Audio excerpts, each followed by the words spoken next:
Bonjour une fois. Ça va, Tissaute? Ah, les clichés. C'est toi qui as commencé. Tiens, c'est quoi ce badge? Tu fais partie d'une association? Oui, j'ai créé mon association avec des amis. On y est bénévole. On donne de notre temps, quoi. Super, moi aussi, je suis volontaire en Belgique. Ah, attention. En France, être volontaire, ça ne veut pas dire être bénévole. Ah bon? C'est quoi la différence? Le volontariat est régi par un contrat d'une durée déterminée et fait l'objet d'une indemnisation. Une personne se met au service d'une association durant 6 mois, par exemple. En échange, elle perçoit mensuellement quelques centaines d'euros. En Belgique, on parle de volontaires comme de bénévoles. C'est la même chose en fait. Ils n'ont ni contrat, ni salaire. L'association peut juste les indemniser, par exemple rembourser leurs frais de déplacement, mais elle doit les assurer, c'est prévu dans une loi. N'importe qui peut être bénévole ou volontaire en Belgique ?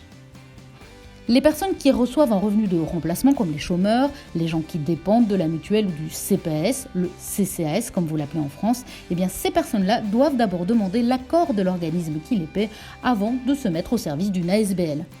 Une quoi ? Une ASBL, une association sans but lucratif. C'est quand des personnes se réunissent pour porter un même projet. La loi belge prévoit que pour exister, les ASBL doivent déposer leur statut au greffe du tribunal de l'entreprise, statuts qui sont ensuite publiés au Moniteur belge, le journal officiel, et c'est le code des sociétés et associations qui s'applique. Et toutes les associations belges sont des ASBL ? Non, il existe aussi des associations de fait. Les syndicats, par exemple, créer une association de fait ne demande pas de formalité. Elle n'a pas de personnalité juridique, mais elle peut recourir également à des bénévoles. En France, ce que vous appelez ASBL, nous disons juste association. La loi 1901 qui les régit est sensiblement la même. Les statuts sont présentés à la préfecture de région. S'ils sont en règle, alors ils sont publiés ici aussi au journal officiel. Ce qui tranche surtout, ce sont les règles de gestion.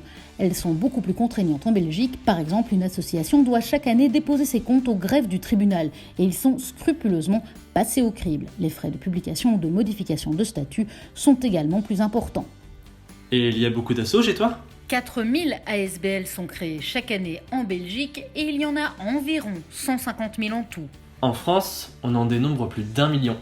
Bon, les associations belges et françaises ont quand même de nombreux points communs. Par exemple, pour en créer une, il faut au minimum 2 personnes autour d'un but social. C'est quoi exactement un but social ? Un projet commun, il peut être sportif, culturel, militant, éducatif, solidaire. Autre parallèle, les associations, en France comme en Belgique, ont un but désintéressé. Elles peuvent faire du commerce pour financer leurs activités, mais leur principal objectif n'est pas de dégager des bénéfices.